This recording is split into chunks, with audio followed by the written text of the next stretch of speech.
Hi, welcome and welcome back. I hope you're doing well. When it comes to narcissism and narcissistic abuse, patterns matter.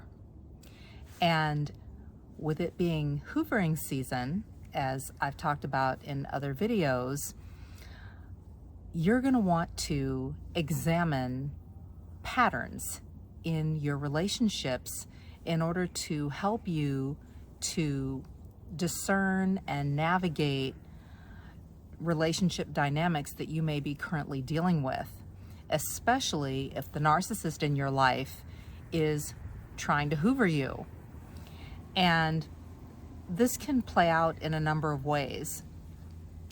Likely, if you're dealing with a narcissist right now, or if you've just come out of a narcissistically abusive relationship and you're being hoovered, or the narcissist is making hoovering attempts, more than likely, you've been here, done this before, and you've maybe in a past relationship experienced a similar pattern in terms of actions, words, maybe even environments that is very similar to what you're currently dealing with.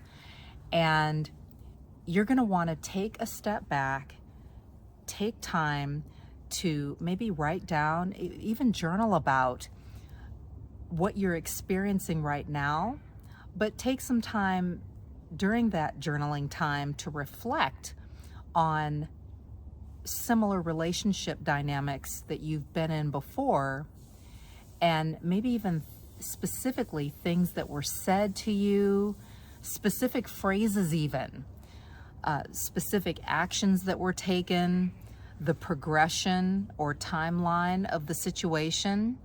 And you may find that the narcissist that's currently in your life is utilizing some of the same terminology, tactics, just circumstances to hoover you back into the relationship.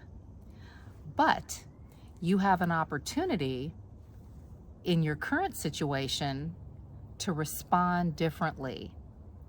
Maybe if you've accepted the hoover in the past, or you've entertained the hoover in the past, you have an opportunity now to shut it down, to go or stay no contact, and to not react and definitely not respond this time around and experience a different outcome. Isn't that encouraging?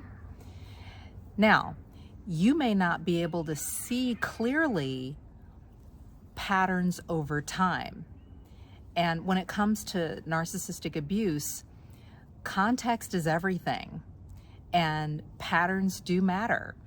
You may not be able to see it. However, you may have a trusted friend or a trusted family member, someone who maybe has been in your life for a long time, who knows you well, and who's maybe seen your relationships progress, or seen you experience different relationships over a period of time, who may be able to shed some light on your current situation.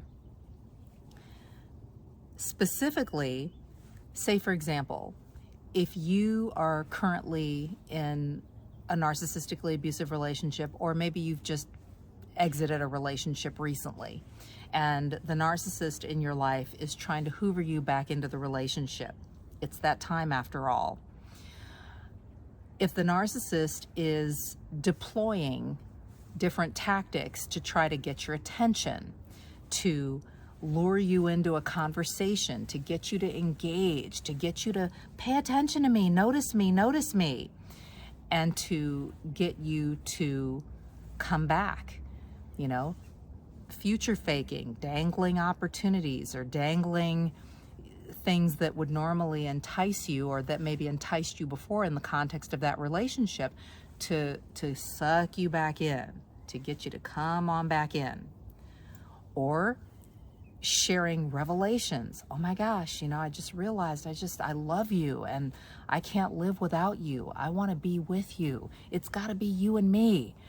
And I want to build a life and a future with you, and all the things, and laying it on really thickly. There might have been someone in your life who you know and trust, who in a similar vein watched you go through a similar situation a while back. Maybe you were out on a double date and the narcissist in your life back then tried to hoover you back in, profess their love for you, maybe showed up with a ring, said all the things that you wanted to hear because you had, you know, distanced yourself to a certain degree, or maybe decided, you know what, I got to move on with my life, or I'm trying to level up in my career. And maybe the narcissist in your life back then showed up and pulled out all the stops to lure you back in, and realized like, oh snap, if I don't come through, I'm gonna miss out. You know, that FOMO kicks in. You know, I'm gonna lose this person, and you know, they've got it going on, and I need to make sure that I really secure this. And so I'm gonna show up, I'm gonna say all the right things, I picked out a ring, I'm gonna promise the world, and we're gonna do this. There might have been witnesses there, there might have been people present when that took place who may have vivid memories of some of the things that were said to you, or maybe there were some things that were said to those people in kind of a sidebar conversation. Maybe the narcissist, in order to kind of get everybody else's buy-in, whispered something or mentioned something to some of the other people that were present back then, and those people may remember specifically what was said. Like, oh yeah, you know, he said that he realized that you were serious about moving on, and that he was gonna get left behind or was gonna miss out, and just had to, you know, was scrambling and had to take action. It happens. And at the time, if you didn't know who and what you were dealing with, and the people around you that you trust and know didn't know who and what you were dealing with, then the narcissist may have been able to successfully hoover you back in and lock you down for a period of time.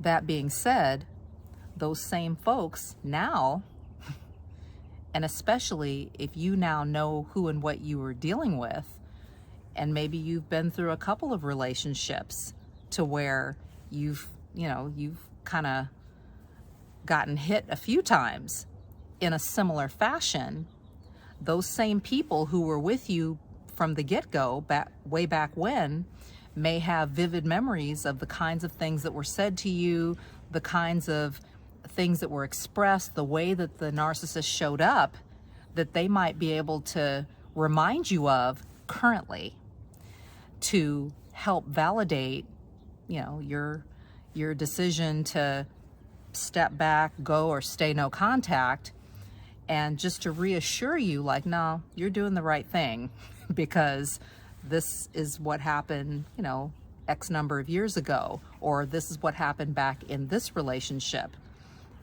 And there might be some consistent patterns, some consistent things that are said, those magical phrases, those, you know, ways that they showed up, and or just the things that they future faked you with.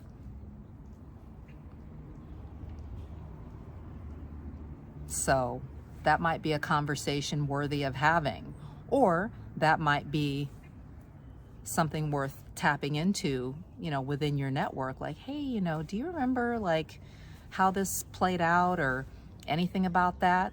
9 times out of 10, and especially if those people, you know, because they weren't in the relationship, vested in terms of emotions or physically vested, they would be able to give you kind of a bird's eye view or an objective perspective that may help you to be able to navigate your current situation.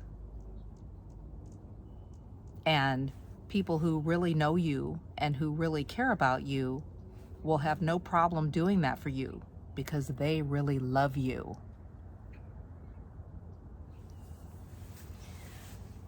When it comes to narcissism and narcissistic abuse, patterns matter.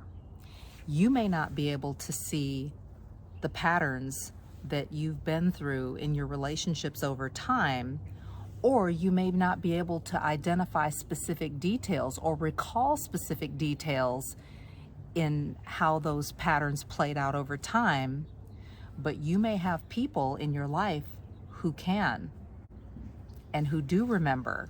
And this is the significance of choosing your circle wisely and making sure that the people that are in your circle are really for you and that they really have your back.